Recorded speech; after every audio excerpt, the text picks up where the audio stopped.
بسم اللہ الرحمن الرحیم۔ السلام علیکم دوستو، آج ہے 4 دسمبر 2020۔ آج کی اہم خبریں: پسماندہ ممالک کے قرضے معاف کیے جائیں، یہ کہنا تھا وزیراعظم پاکستان کا عالمی برادری سے۔ اقوام متحدہ کی جنرل اسمبلی کے اجلاس سے ویڈیو خطاب کرتے ہوئے وزیراعظم نے کہا کہ کورونا کے باعث بڑی معاشی بدحالی کا سامنا ہے، کم ترقی یافتہ ممالک کے لیے رعایتی قرضے کی سہولت دی جائے۔ عمران خان نے کہا کہ بدعنوان سیاستدان اور جرائم پیشہ افراد کی لوٹی ہوئی دولت واپس لائی جائے۔ وزیراعظم نے کہا کہ کورونا دوسری جنگ عظیم کے بعد دنیا کو درپیش ایک سنجیدہ مسئلہ ہے۔ غریب ممالک سمیت پوری دنیا وبا کی زد میں ہے۔ کورونا وائرس سے 6.5 کروڑ افراد متاثر ہوئے۔ عمران خان نے کہا کہ پاکستان میں کورونا پر قابو پانے کے لیے اسمارٹ لاک ڈاؤن متعارف کرایا گیا۔ ہم کورونا وبا کا بھرپور مقابلہ کر رہے ہیں۔ آپ دیکھ رہے ہیں گولڈن نیوز چینل۔ برائے مہربانی ویڈیو کو لائک کریں، شیئر کریں اور کمنٹس باکس میں اپنی رائے کا اظہار کریں، اور چینل کو سبسکرائب کریں اور بیل آئیکن پر کلک کریں تاکہ ہماری آنے والی تمام ویڈیوز آپ باقاعدگی سے دیکھ سکیں۔ اگلی خبر میں ہم بات کریں گے، آج پورے پاکستان میں یوم دعا منایا جائے گا کورونا وائرس کے حوالے سے۔ تفصیلات کے مطابق عالمی وبا کورونا وائرس سے نجات پانے کے لیے ملک بھر میں آج یوم دعا منایا جائے گا، جبکہ آج نماز جمعہ کے اجتماعات میں کورونا سے بچاؤ اور تحفظ کے لیے خصوصی دعاؤں کا اہتمام کیا جائے گا۔ صدر مملکت ڈاکٹر عارف علوی کا کہنا ہے کہ آج 4 دسمبر کو یوم دعا منایا جائے گا۔ نماز جمعہ کے اجتماعات میں کورونا وائرس کی وبا کی دوسری لہر سے تحفظ کے لیے خصوصی دعائیں کی جائیں گی، اور نماز جمعہ کے خطبات میں کورونا SOPs پر عمل درآمد کے لیے خصوصی بیانات دیے جائیں گے۔ اگلی خبر میں ہم بات کریں گے، اسرائیلی شہریوں کے لیے امارات کے سیاحتی ویزے کا اجرا شروع ہو گیا۔ اماراتی میڈیا کے مطابق اسرائیلی پاسپورٹ کے حامل شہری فضائی کمپنیوں اور ٹریول ایجنسیوں کے ذریعے UAE کا ویزا حاصل کر سکیں گے۔ اس حوالے سے وزارت خارجہ باضابطہ اعلامیہ جاری کرتے ہوئے حکام کو ہدایات جاری کر دی گئی ہیں۔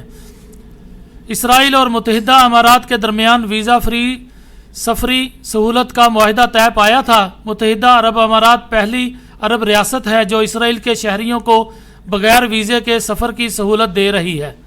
دونوں ملکوں کے درمیان ویزا فری معاہدہ اسرائیل کے دارالحکومت تل ابیب میں طے پایا۔ اگلی خبر میں ہم بات کریں گے، چینی کمپنیوں کو امریکی اسٹاک ایکسچینج سے نکالنے کا قانون وہائٹ ہاؤس بھیج دیا گیا۔ امریکی حصص منڈیوں سے چینی کمپنیوں کو خارج کرنے کا قانون ایوان نمائندگان کی منظوری کے بعد صدر ڈونلڈ ٹرمپ کو بھیج دیا گیا۔ قانون کے تحت اسٹاک ایکسچینج میں موجود غیر ملکی کمپنیوں کی نگرانی سخت کرتے ہوئے ان کے غیر ملکی حکومتوں کے ساتھ تعلقات کا جائزہ لیا جائے گا۔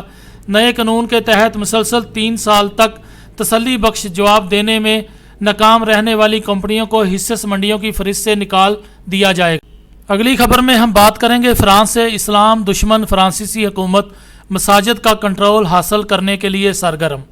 فرانسیسی حکومت نے مسلمانوں سے نفرت کی آڑ مساجد کا کنٹرول اپنے ہاتھ میں لینے کے لیے بڑے اور انوکھے آپریشن کا آغاز کرنے کا اعلان کر دیا۔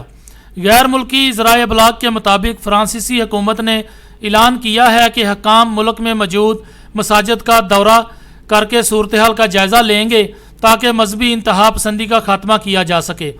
وزیر داخلہ نے سماجی رابطے کی ویب سائٹ ٹویٹر پر ٹویٹ کرتے ہوئے کہا کہ فرانسیسی حکام 76 مساجد کا دورہ کریں گے۔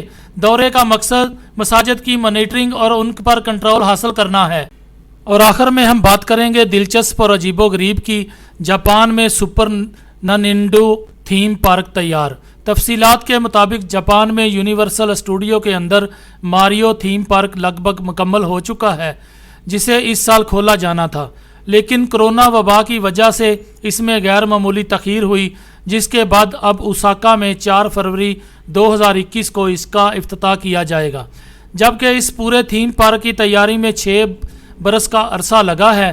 یونیورسل کریئیٹو کے ایگزیکٹو پروڈیوس تھامس جراٹی کے مطابق اس نئے پارک میں بعض اشیاء ایسی ہیں جو اس سے قبل دنیا میں کہیں پیش نہیں کی گئی ہیں، اور سب سے بڑھ کر ماریو کی تمام سیریز پر گیمز اور تھیم پارک ہیں، اور 1980 کے بعد سے ماریو اور اس کے دوست کو جس روپ میں پیش کیا گیا وہ سب اس تفریح گاہ میں موجود ہوں گے۔ دوستو آپ دیکھ رہے ہیں گولڈن نیوز چینل۔ برائے مہربانی ویڈیو کو لائک کریں، شیئر کریں اور کمنٹس باکس میں اپنی رائے کا اظہار کریں۔ چینل کو سبسکرائب کریں اور بیل آئیکن پر کلک کریں تاکہ ہماری آنے والی ویڈیوز آپ دیکھ سکیں۔ شکریہ۔